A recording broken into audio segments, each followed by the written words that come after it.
साथियों, कल वोटिंग है, सेकंड फेज है और मैं बताना चाहती हूँ कि लगातार जब बात आती है जम्मू कश्मीर की, क्योंकि अब ड्यूटी है वो, हम सब सोचते हैं कि भाजपा पूरी तरह से जम्मू पर कब्जे में रहेगा और कश्मीर में भाजपा की क्या हालत होगी, और इस तरह के सवालात लगातार आ रहे हैं। लेकिन साथियों, हम ये बताना चाहते हैं कि भाजपा यहीं पे है, कहीं नहीं जा रही है और पूरी तरह कमिटेड है। जहां तक बात है अमन बहाली की, तरक्की की और विकास की, और कश्मीर में जितने भी स्टेक होल्डर्स हैं, हमारे जितने भी बाशिंदे निवासी हैं, परिवार हैं, बुजुर्ग हैं, बच्चे हैं, उनकी खुशहाली के लिए लगातार भारतीय जनता पार्टी, जिसके संकल्प पत्र में जो कुछ कभी लिखा गया है वो पूरा हुआ है, जो लगातार कमिटेड रही है, जो ऐसी पार्टी है जो कहती है वो करके दिखाती है। साथियों, इसीलिए हम लोग एक सीरीज शुरू कर रहे हैं और उसका नाम है जवाब दो। तो इन तीन पार्टियों से जो लगातार यहाँ पे सत्ता में रही हैं, तीन सियासी खानदान, मैं चाहती हूँ लगातार आज से लेकर जब तक आखिरी दिन लास्ट पोल का नहीं होता, हम लगातार ये सवाल पूछेंगे और किसी को भूलने नहीं देंगे उस दौर को। हालांकि हम सब भूलना चाहते हैं, ये भूलना हमारे मफाद में है, लेकिन क्या कुछ इन्होंने किया है ये हम कभी नहीं चाहते कोई भी भूले। हम आपको बिफोर और आफ्टर की तस्वीर पेश करेंगे। हम आपको बताएंगे पहले क्या हालात थे और अब क्या हालात है।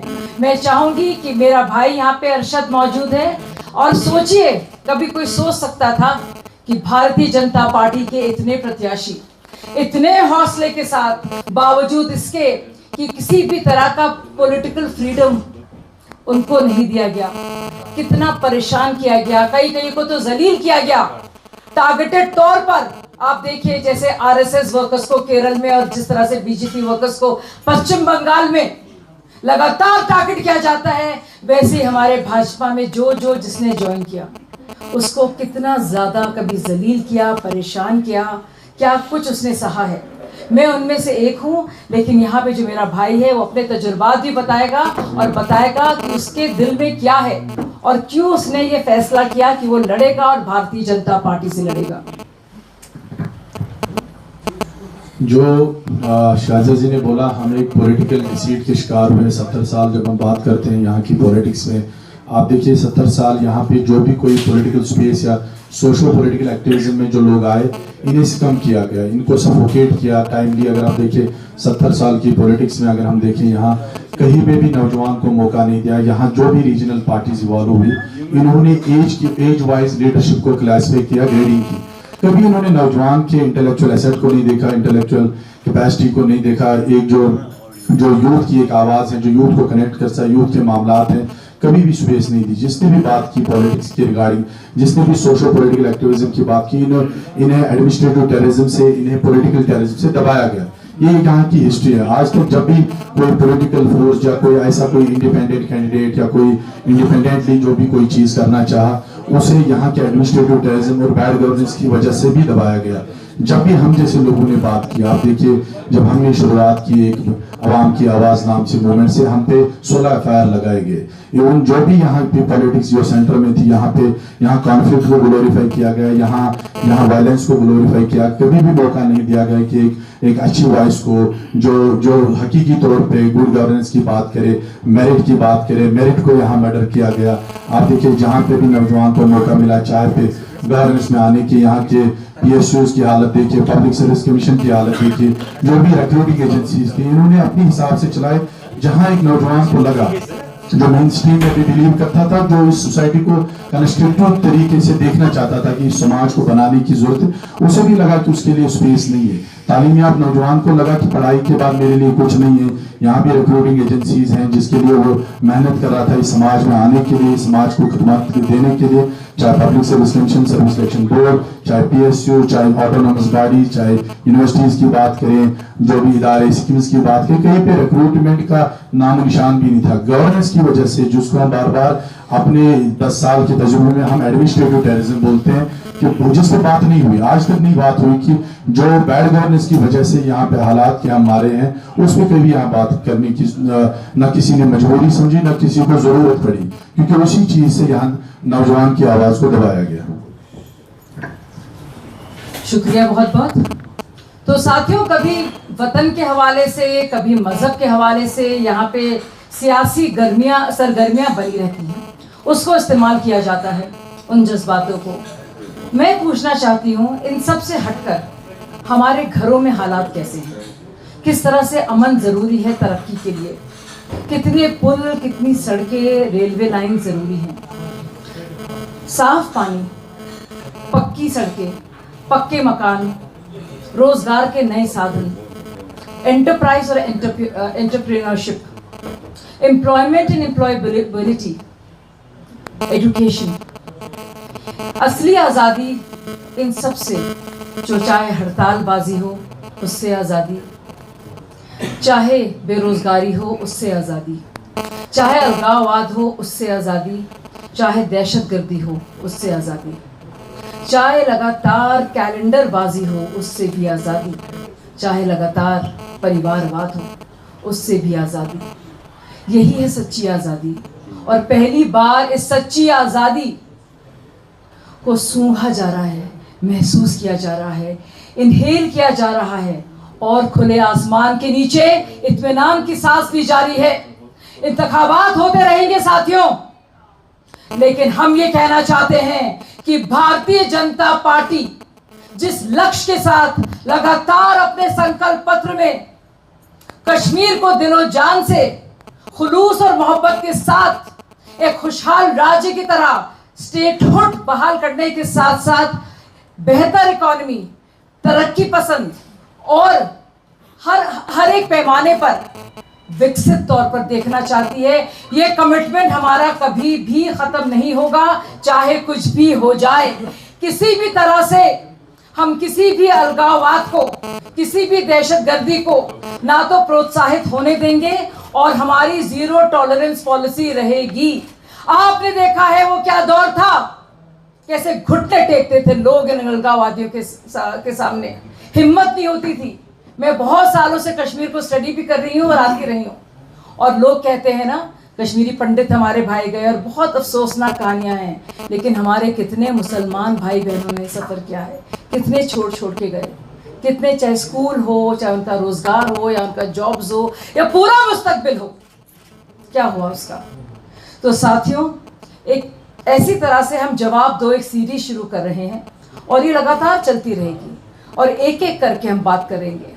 प्रधानमंत्री जी आए, उन्होंने तशद्दुद की बात की, उन्होंने इंतशार की बात की, वो क्या दौर रहा है साथियों। और इसी के चलते हम बिफोर एंड आफ्टर आपको सीरीज दिखाएंगे, और हर एक तरह से सवाल पूछे जाते हैं एम्प्लॉयमेंट पर, एजुकेशन पर, इन्वेस्टमेंट पर, इंफ्रास्ट्रक्चर पर, टूरिज्म पर। ये सब जरूरी है, और जब तक अमन बहाली नहीं होगी, जब तक प्री रेक्विजिट नहीं है वो अमन बहाली का, तब तक कुछ नहीं पॉसिबल है। और इसी के चलते हम शुरुआत करते हैं, हम बताते हैं कि जो दौर रहा है गांधीज़ का, मुफ्तीज़ का और अब्दुल्लास का, उनका क्या योगदान रहा है, और किस मुंह से आ रहे हैं, और क्यों जो हमारे कश्मीरी बाशिंदे हैं, क्यों ना एक बार सोचे और गौर करें कि अपना वही होता है जो अपने हमारे घर का भला करता है, अपने घर का नहीं, चाहे जो भी उसका मजहब हो, जो भी उसकी ज़ात हो। आप सब जानते हैं क्या हिस्टोरिकल पर्सपेक्टिव रहा है, और किस तरह से, जिस तरह से आप जानते हैं कि एक बार राजीव गांधी फारूक अब्दुल्ला अकॉर्ड हुआ था, उस अकॉर्ड जो 1987 में हुआ था, उसको लेकर कितना डिस्कॉर्ड हुआ है। आप देख रहे हैं एक नया अकॉर्ड बन गया है, और ये अकॉर्ड है राहुल गांधी उमर अब्दुल्ला अकॉर्ड, जो अभी 2024 में है। आपको याद है क्या हुआ था उस अकॉर्ड के चलते? क्या दौर रहा है मिलिटेंसी का, क्या दौर रहा है खून खराबे का, दहशत का, तकलीफ का। और साथियों, किसी भी तरह से हम किसी भी नए अकॉर्ड के चलते उस तरह के दौर को वापस आने नहीं देंगे। ये पूरी तरह से ना सिर्फ हम लोग का वादा है, लेकिन हमारी जिद है और हमारा संकल्प है। हम सब जानते हैं किस तरह से वहां पे इलेक्शंस को रिग किया गया था और लगातार बाकायदा रिगिंग होती थी, खुलेआम पर होती थी, ये कोई राज भी नहीं था साथियों। और किस तरह से लोग परेशान होकर बाहर आए और किस तरह से अलगाववादी सोच बढ़ी और किस तरह से पड़ोसी मुल्क ने इसका फायदा उठाया और मिलिटेंसी की एक वेव शुरू हुई। कश्मीरी पंडित का एक्सोडस हुआ, सब जानते हैं, सुनते हैं। बात उनकी कोई नहीं करता जो और आम मुसलमान परिवार हैं। उन्होंने क्या कुछ सफ़र किया, क्या कुछ उन पर गुजरी, उनका जिक्र कोई नहीं करता है। लेकिन मुझे लगता है आप लोग मुझसे ज़्यादा जानते होंगे और उसके बारे में अरशद भी बताएंगे वो क्या दौर था। तो हम चाहते हैं बार बार पूछना इन तीनों खानदानों से कि उनका जवाब कौन देगा। क्या आपका शासन रहा है, क्या आपका गवर्नेंस रहा है। आपको याद है 2008 में अमरनाथ लैंड ट्रांसफर कंट्रोवर्सी हुई थी और उसके चलते क्या कुछ हुआ, कैसी प्रोटेस्ट हुई, कैसी अराजकता फैली। फिर हमने देखा कि लगातार एक दौर रहा और ये थे इनके सामने ये तीनों खानदान घुटने टेकते थे, बात करते थे, लाल कालीन बिछाते थे, चाहे मीरवाइज फारूक हो, चाहे जासिम मलिक हो।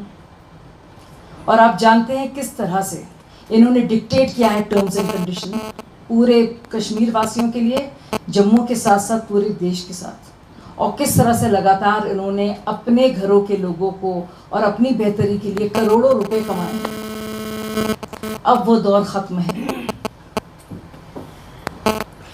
साथियों।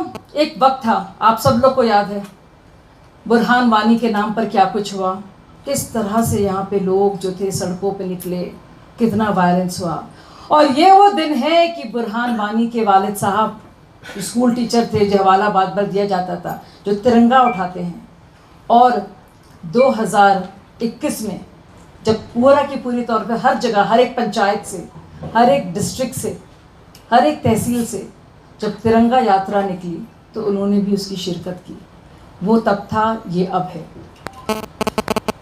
साथियों। अब हम चलते हैं आगे की तरफ, उसके बाद क्या कुछ हुआ है, यानी कि वो दौर और नया दौर और नया कश्मीर।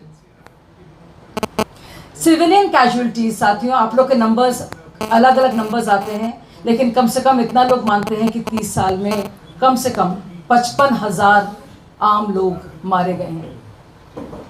और आप जानते हैं कि आर्टिकल 370 लोगों को एक पर्सनली तौर पर एक अलग फील कराता था, लेकिन उससे फ़ायदा क्या हुआ, उसके जाने से क्या कुछ हुआ है, ये मैं आपको बता दूं। चाहे इकोनॉमिक डेवलपमेंट हो, चाहे तरक्की हो, चाहे हमारे हर एक प्रोजेक्ट में विकास की एक झड़ी हो, चाहे हम 400 पुलों की बात करें, इतनी सड़कों की बात करें, जो सड़कें अभी बनी हैं वो पिछले 70 साल में नहीं बनी थी। क्या कर रहे थे तीन खानदान, अपना घर भर रहे थे, सिफारिशबाजी का दौर चल रहा था, अपने लोगों को चलवा रहे थे नौकरियां। जहां तक बात है, सबसे जरूरी बात एक किसी भी बाशिंदे की हिफाजत की, सुरक्षा। जान है तो जहान है, और ये पहली बार देखा जा रहा है जहां जहां हम लोग जा रहे हैं। जाहिर है भाजपा का नाम ऐसा कर दिया है कि लोग थोड़े कतराते हैं, लेकिन सब कहते हैं दबे स्वर में, देखिए हम लोग चाहते हैं एलजी साहब रहें, हम लोग, आप लोग ने जो किया है बहुत अच्छा किया है, बहुत इत्मीनान है, बहुत सुकून है। अभी भी लोग डरते हैं कि उनके साथ क्या कुछ किया जाए। सोचिए अरशद जैसे लोग जब भी भारतीय जनता पार्टी में आए थे, और साथी जो पहले से रहे हैं, क्या कुछ उन पर क्या कुछ गुजरा होगा, क्या कुछ सुना होगा उन्होंने। भाजपा के नाम से मजहब व्यापार पर याद दिलाया गया होगा, कितनी बातें हम लोग सबने सुनी होंगी।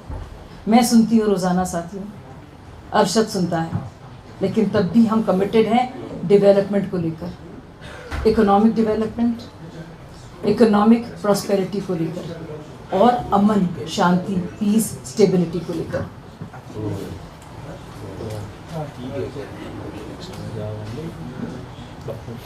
साथियों अभी अब नया मैनिफेस्टो में चाहती हैं आप सब लोग पढ़ें, सारे मैनिफेस्टोस को कंपेयर करें। स्टोन पेल्टिंग या अनएम्प्लॉयमेंट की बात करते हैं। इनका आइडिया क्या था एम्प्लॉयमेंट का, पत्थर दो, पत्थर फेंको, 300 रुपये से लेकर 500 रुपये दो। हमारा क्या कॉन्सेप्ट है, लैपटॉप दो, पेंसिल पेन दो, किताबें दो, एम्स खोलो, IIT खोलो, IIM खोलो, कोचिंग के लिए पैसा दो और अफसर बने हमारे बच्चे, आगे जाएं, बजाय कि माएँ डरें कि क्या होगा। ओवरऑल अब जानते हैं कि किस तरह से डेवलपमेंट हुआ है, आप सब लोग देख रहे हैं मुझे लगता है, और लगातार इस सीरीज़ को लेकर हम आपके सामने आएंगे। मैं चाहती हूँ अरशद नए मैनिफेस्टो के बारे में आप लोग को बताए, लेकिन ये बात तयशुदा है और तय है कि हम लोग लगातार ये सारे सवाल और इन सालों का हिसाब, उन 3 सालों का लगातार मांगेंगे। और किस मुँह से पार्टियाँ आती हैं, अकॉर्ड करती हैं, अलग होती हैं, अलहदा होती हैं, फिर साथ आती हैं, फिर बेवकूफ़ बनाती हैं और वही खानदान की पॉलिटिक्स खेलती हैं। इस बार वोट होगा इन 3 खानदानों को नहीं, इस बार वोट होगा अपने खानदान को, हर कश्मीरी के खानदान को, उसकी सेहत को, उसकी तालीम को, उसकी तरक्की और उसकी शिक्षा को, उसकी खुशहाली को। साथियों धन्यवाद। जैसे शाहजहा जी ने ये बोला कि 1987 में जो रिगिंग हुई, वहाँ से ही एक हमारी वो ना बैड डेज की शुरुआत होती है। जब हम बात करते हैं मल्टी रीजनल पॉलिटिकल इंटरेस्ट को यहाँ खड़ा किया गया, उस चीज़ से यहाँ बैड गवर्नेंस को पुश किया गया हर जगह। जब हम बात करते हैं वही एक टाइम था कि जब कोई दूसरी एक पॉलिटिकल स्पेस यहाँ लोगों के लिए वाइबल खड़ा हुई थी, जिसको लोगों ने एक्सेप्ट भी किया था। इसमें कोई जमहूरियत में हर एक इंसान को, हर एक नागरिक को हक है, लेकिन इन्होंने उस चीज़ को भी रिगिंग करके दबाया, जिससे यहाँ कॉन्फ्लिक्ट इवॉल्व हुआ। जो सोसाइटी में जो पीसफुल सोसाइटी थी, इसमें कॉन्फ्लिक्ट को ग्लोरीफाई किया गया, मल्टी रीजनल इंटरेस्ट को इंटेंसिफाई करके। यहाँ जब हम बात करते हैं ग्रास रूट लेवल लोगों से मिलते हैं, इन्होंने इन 30 साल में क्या किया, हर मोहल्ले में FIR पहुंचाए, हर घर में FIR है। जो पढ़ा लिखा नौजवान है, जब मैं पुलवामा जिले की बात करता हूँ या ओवरऑल कश्मीर रीजन की अगर हम बात करें, वो कोई मोहल्ला नहीं है जहाँ FIR नहीं लगे हैं। PSAs का कल्चर इन्होंने बनाया, जेल का कल्चर इन्होंने बनाया। जब आप बात आती है गवर्नेंस की, वहाँ आप हालत देखिए, जहाँ पे एक इंटेलेक्चुअल इंसान को आगे आने की, तालीम से, अपने तरीकात से जब आगे आने की जब बात आती है, इन्होंने कभी मौका नहीं दिया। चाहे पॉलिटिकल स्पेस हो, सोशल स्पेस हो, इकोनॉमिकल स्पेस हो, हर एक जगह पे इन्होंने यहाँ के नौजवान को FIR से दबाया। बैड गवर्नेंस सबसे ऐसा चीज़ आप देखिए, ब्रूटल करप्शन जो यहाँ पे हुआ है, जिससे बिल्कुल जो एक हक तलफी जो हुई है, जिससे यहाँ का इंसान, यहाँ का नौजवान, आम नागरिक गवर्नेंस से भी दूर रहा, मेन स्ट्रीम से भी दूर रहा। और यहाँ 2 तरह की पॉलिटिक्स को इन्होंने ग्लोरीफाई किया।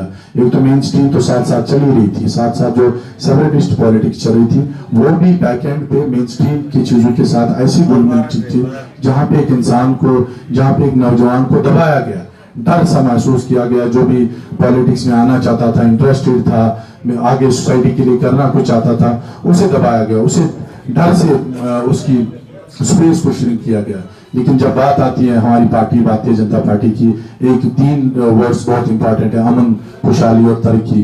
खुशहाली बहुत जरूरी है, गवर्नेंस पे काम बहुत जरूरी करना है और कर भी रहे हैं, और करना बहुत जरूरी, कमिटेड है। क्योंकि यहाँ पे जो ट्रांसपेरेंसी और करप्शन से जो भरोसा उठ गया एक नौजवान का, और जो 30 साल इन्होंने घर घर FIR के कल्चर, जेल का कल्चर, जिस माँ के बेटे को जवानी में कब्रिस्तान पहुंचाएगा, और उसी पे सियासत की गई। ऐसा ग्लोरीफाई किया गया कि कोई माँ नहीं चाहती दुनिया में, ऐसी कोई माँ ही नहीं होगी जो चाहेगी कि अपनी जवान बेटे को कम उम्र में या जवानी में कब्रिस्तान पहुंचाया जाए।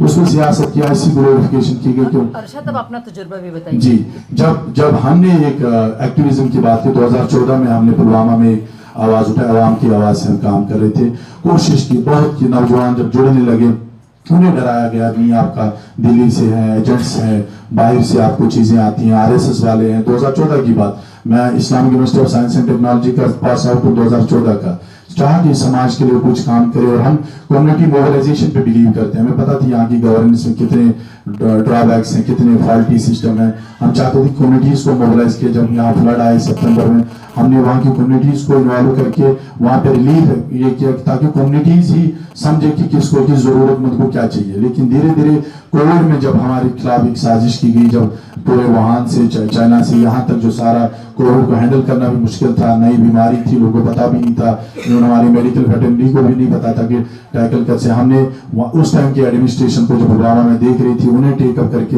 हमने एक मूवमेंट चलाई वहाँ, क्योंकि SOPs को भी फॉलो किया। लेकिन जो पॉलिटिकल क्लास हमारी एग्जिस्ट करती है, उन्हें लगा कि नहीं, ये लोग, ये नौजवान आगे जा रहे हैं, कम्युनिटीज को मोबिलाइज कर रहे हैं, कम्युनिटीज को इन्वॉल्व कर रहे हैं। उन्होंने एक साजिश के तहत, आप देखिए बैड गवर्नेंस की जो मैं बात कर रहा हूँ, 16 FIR लगे, 16 के 16 एक ही सेक्शन है, IPC 505। अगर चाहते सारे कंप्लेंट्स को वहाँ का जो हमारा एडमिनिस्ट्रेटर चाहे SHO साहब या पुलिस का जो महकमा है उनको एक ही कंप्लेंट दर्ज करते हम पे एक ही FIR बनता था, क्योंकि एक ही सेक्शन था, डेफेमेशन केस था, क्योंकि हमने पॉलिटिशियन के खिलाफ बोला जो बिल्कुल हमें अड़चन आ रही थी, जो काम जो सवाल से डरते थे, जो चीजें उन्होंने गलत की थी बिल्कुल नहीं मानते थे, चाहे मसाजिद हो, हमारी जियारतगाह, उनमें सियासत पहुंचाते थे, सियासत के अखाड़े उन्होंने वो चीज बनाई जो बिल्कुल हम हक रखते हैं एज समाज, इस कौम के, इस समाज के स्टेक होल्डर के नाते बात करना, जो उन्हें चुप गए और 16 FIR जब मुझ पे लगे, मुझे लगा कि यहाँ बिल्कुल एक नौजवान को सोशल वर्क से भी यहाँ की पॉलिटिकल क्लास को प्रॉब्लम होती है। फिर हमने चाहा कि नहीं, अब हमें अगर सियासत करनी है, हमें मेन स्ट्रीम, हमें बिल्कुल पॉलिटिकल चीज़ों में आगे आना चाहिए। और फिर हमने इलेक्शन एज DDC में भी लड़ा, जहाँ मैंने 40 वोट से वो मैं नहीं जीत पाया, लेकिन आज बिल्कुल यहाँ इस पार्टी ने बिल्कुल कोई, मैं किसी पद पे भी नहीं था, कोई पोजीशन भी नहीं थी, कोई ब्लॉक प्रेसिडेंट, डिस्ट्रिक्ट प्रेसिडेंट, जो भी ऑर्गेनाइजेशन में पोस्ट होती है वो बिना देखे हमने ऑफिस से जो हमारा एक फिलैंथ्रोपिक एक्टिविज्म का जो कंसेप्ट था उसको हम बिल्कुल इन 7 महीने, मेरी खाली जो भारतीय जनता पार्टी में जो हिस्ट्री है 7 महीने की टोटल है, तो इन्होंने एक मौका दिया मुझे, ये इतने बड़े अगर फैमिली की बात करें, बिल्कुल मैं एक आम परिवार से, बाप एक मजदूर फैमिली से, उतने कोई इनकम रिसोर्सेज नहीं है, बिल्कुल भी नहीं, पढ़ाई की थी चीज़ को, इस मेरिट को देख के जब मुझे मौका मिला, और बिल्कुल वहाँ फिर जब नौजवानों ने इस चीज़ को देखा, परखा, उन्हें लगा कि नहीं कहीं ना कहीं इस नौजवान को पॉलिटिकल स्पेस दी गई, और उन्होंने एक मूवमेंट ली पुलवामा राजपुरा में। बिल्कुल मुझे लग रहा था, मैं एक तजुर्बे से आपको बोलूँ, वहाँ ना भाजपा इलेक्शन लड़ रही, ना अर्शद भट्ट इलेक्शन लड़, वहाँ बिल्कुल वहाँ की आवाम, वहाँ का मजलूम नौजवान, वो नौजवान जिसे FIR से डराया गया, जिसे यहाँ की बैड गवर्नेंस से जब तालीम में बिल्कुल मेरिट रखता था, नौकरियों का मौका नहीं देखा। आप देखिए यहाँ की रीजनल पार्टीज ने बार बार जब इन्हें मौका मिला गवर्नेंस करने का, बिल्कुल एक मैंडेट था, तो बिल्कुल जी। कुछ शुक्रिया बहुत बहुत। आप लोग से सवाल ले लेते हैं, लेकिन एक बहुत बड़ी चीज़ जो हम लोग महसूस कर रहे हैं, और मुझे लगता है मुझे अपने सारे साथियों को लेकर यहाँ पे आना पड़ेगा, और मैं पूछूंगी ये सवाल, ज़रूरी सवाल है बिफोर एंड आफ्टर के, या आप लोग भी पूछिए इन सियासी ख़ानदानों से। और जस्ट बिकॉज हम लोग, कुछ लोग इन ख़ानदानों के दरबारी नहीं हैं, जाने पहचाने पुराने नहीं हैं, इसका मतलब ये नहीं कि हमें पॉलिटिकल फ्रीडम नहीं मिलेगी। और एक और चीज़ जो मुझे किसी ने बताई कि अगर हम वतन परस्त हैं और हम लोग भाजपा में हैं, तो क्यों हमें कहा जाएगा कि हम मज़हब परस्त नहीं हैं? इन दोनों का क्या लेना देना साथियों? इतने मुसलमान, इतने हिंदू ने जान गंवाई है, तो इसलिए बार बार ये मज़हब कार्ड को खेलकर ये सेंटिमेंट को जगाना जो हो रहा है और अभी भी हो रहा है, उसको हम पूरी तरह से कंडेम करते हैं। और हर एक कश्मीरी बाशिंदे से, माँ बाप से, वालदेन से, बच्चों से, बड़ों से कहते हैं कि निकलिए बाहर और अपने लिए अपने घर को वोट दीजिए, उन 3 घरों को नहीं। आपसे सवाल लेते हैं।